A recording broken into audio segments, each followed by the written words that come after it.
the factory that turns silicon into solar power. So you want to own a solar panel factory. Imagine owning a massive industrial facility that produces thousands of solar panels every single day. Silicon enters the factory.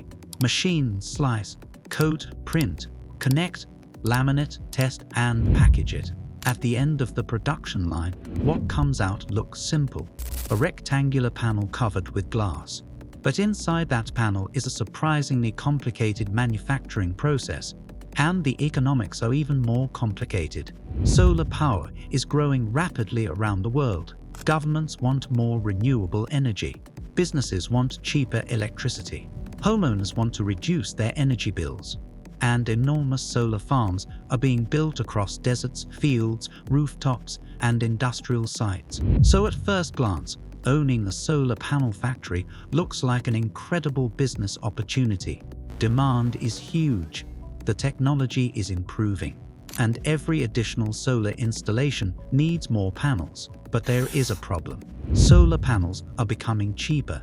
Competition is intense. Technology changes quickly, and manufacturers can spend hundreds of millions of dollars building factories that may become outdated sooner than expected. So the real question isn't how many panels a factory can produce. It's how much money remains after paying for silicon, glass, electricity, labor, equipment, transportation, financing, and the constant pressure to sell panels at lower prices. To understand that, let's build the economics of a large solar panel factory from the ground up. Which solar factory are you buying? Not every solar factory makes the same product. Some factories manufacture the silicon itself. Others produce wafers. Some manufacture solar cells, and others assemble finished modules. For this model, imagine a factory focused on finished solar module assembly, using purchased solar cells and other components to produce approximately 2 gigawatts of solar panels per year. That's a huge amount of production. If the average panel has a capacity of around 550 watts, a 2 gigawatt factory could produce roughly 3.6 million panels per year at full output. The facility needs automated assembly lines, glass handling equipment, cell interconnection systems, laminators, framing machines, testing equipment, warehouses, packaging systems, quality control laboratories, and large amounts of electricity. A solar panel factory may look like a simple assembly operation, but at large scale, it's a precision manufacturing business where thousands of components have to move through the factory with almost no mistakes. And that requires serious capital. The first $100 million. Imagine building a large modern module factory requires approximately $150 million in initial capital for the building, production equipment, automation, utilities, testing systems, warehouses, installation, and other infrastructure. The exact amount can vary dramatically depending on location, production technology, factory capacity, automation level, and whether the company's manufacturing cells as well as modules. But $150 million gives us a useful economic model, and that money isn't the only capital the owner needs.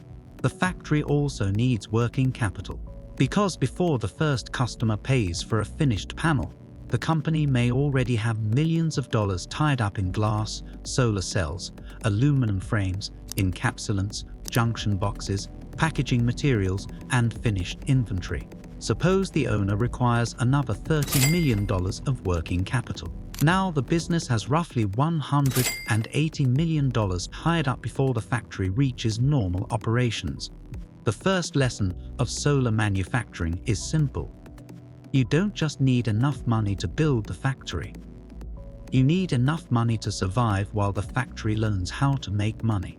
From silicon to solar panels, now the manufacturing process begins. The factory receives solar cells. These cells are the heart of the finished panel. The cells are carefully arranged into strings. Electrical connections are created between them. The strings are positioned on a sheet of encapsulating material. A second protective layer is added. Then comes the glass. The entire structure is laminated under controlled heat and pressure. This seals the internal components and protects them from moisture and environmental damage. Next, an aluminum frame may be installed around the panel. A junction box is attached to the back. Electrical testing follows. The panel is checked for power output, insulation, visual defects, and other quality requirements. Finally, the finished module is labeled, packaged, stacked, and prepared for shipment. The finished panel may look like a simple piece of glass, but every panel represents dozens of manufacturing steps that have to work perfectly together, because one defect can turn an expensive product into a warranty claim. The raw material problem. Now we reach one of the biggest economic issues: materials. A solar module requires glass, aluminum, solar cells, encapsulant materials, backsheet or glass, copper, junction boxes, cables, frames, packaging, and other components. But the solar cells themselves are usually the largest economic component in a module factory. Imagine our 2 gigawatt factory produces approximately 3.6 million panels per year. If the average manufacturing cost of the finished module is around $0.20 per watt, producing 2 billion watts would represent approximately $400 million in annual manufacturing costs. A significant portion of that cost comes from the cells and other materials. This is where the business becomes extremely sensitive to commodity prices and supplier pricing. If material costs rise by just 10%, the factory could suddenly face tens of millions of dollars in additional annual costs. But there is another problem. Solar manufacturers don't always have the power to simply raise their selling prices. If competitors are offering cheaper panels, customers can switch suppliers. The solar manufacturer can control its factory. It cannot control the global price of the materials going into that factory, the cost inside every panel. Now let's build the economics. Suppose the factory produces 2 gigawatts of panels annually. Imagine the average selling price is $0.25 per watt. That would generate approximately $500 million in annual revenue. Now suppose manufacturing and material costs average around $0.20 per watt. At 2 billion watts, that's approximately $400 million. That leaves roughly $100 million before other expenses. But a factory still has labor, maintenance, insurance, administration, research and development, sales, warehousing, financing, depreciation, warranty reserves, transportation, and corporate expenses. Suppose all of these additional costs consume another $60 million. That would leave approximately $40 million before taxes and financing. On $500 million in sales, that sounds attractive. But there is a dangerous problem. The selling price of solar panels can fall, and when it does, the entire equation changes. The solar price war. The solar industry has experienced extraordinary pressure to reduce costs. Manufacturers compete on price. Customers compare suppliers. Technology improves. Production capacity expands. And companies constantly search for cheaper ways to manufacture the same amount of electricity generating capacity. Imagine the average selling price of our modules falls from $0.25 per watt to $0.20 per watt. At 2 gigawatts of annual production, revenue falls from $500 million to $400 million. That's a $100 million drop in annual revenue. And here's the dangerous part. Many costs don't fall at the same speed. The building still exists. The equipment still needs maintenance. Workers still need to be paid. Loans still need to be serviced. Insurance still has to be paid. And the factory still needs electricity. This is the solar manufacturing problem. The factory can become more productive while becoming less profitable. Why? Because every manufacturer is trying to make solar panels cheaper. And when everyone becomes more efficient at the same time, customers expect lower prices. The capacity utilization shock. Now imagine the factory was designed to produce 2 gigawatts per year, but demand falls. The factory operates at only 60% capacity. Instead of producing 2 gigawatts, it produces 1.2 gigawatts. Material costs fall because fewer panels are produced. Some labor expenses may decline. Some electricity consumption falls. But the factory still has massive fixed costs. The building remains. Production equipment remains. Management remains. Insurance remains. Maintenance remains. Debt remains. And depreciation continues. A solar factory doesn't become 40% cheaper just because production falls by 40%. The same factory is now producing fewer panels while carrying almost the same infrastructure. This is why capacity utilization matters so much. A factory operating near full capacity can spread fixed costs across millions of panels. A factory operating at half capacity has to distribute those costs across far fewer units. The quality control problem. Solar panels are expected to operate outdoors for decades. That creates enormous pressure on manufacturers. A defect that isn't detected inside the factory may not appear immediately. It could show up years later. A failed connection, moisture entering the module, delamination, cell damage, hot spots, electrical failures, or degradation beyond expected levels, and warranty claims can become expensive. Imagine the factory produces 3.6 million panels annually. Even a tiny defect rate can represent thousands of affected units. If those panels are installed across large solar farms, replacing them can involve transportation, labor, testing, and lost electricity production. A solar panel isn't just a product sold today. It's a long-term promise that the product will keep producing electricity for years. That makes quality control an economic necessity, not simply a technical requirement. The logistics problem. Solar panels are large. They're also relatively fragile. Moving millions of them requires careful packaging and transportation. The factory needs trucks, rail, ships, or some combination of all three. And the distance between the factory and customer can dramatically affect the economics. Imagine shipping millions of panels across an ocean. The company pays for containers, port handling, insurance, transportation, storage, and delivery to the final project. If shipping rates suddenly increase, margins can disappear. A factory located close to major solar markets can therefore have a major advantage. When your product is relatively low cost per watt but physically large, transportation becomes part of the product's economics. The cheapest panel isn't always the cheapest panel after it reaches the customer. The inventory trap. Now imagine the factory produces panels faster than customers buy them. Inventory starts building. Finished panels fill warehouses. More money becomes trapped in stock. And solar technology creates an additional risk. The panels sitting in your warehouse today may be worth less tomorrow. If market prices fall from $0.25 per watt to $0.20, inventory purchased at yesterday's higher cost becomes a problem. The company may have to sell it at a lower price. That means the accounting value of inventory can fall, and cash remains tied up until the product is sold. Inventory isn't just unsold product. In a fast-moving industry, inventory can become yesterday's technology sitting on today's balance sheet. That makes inventory management extremely important. The customer problem. A solar panel factory can produce millions of panels, but someone has to buy them.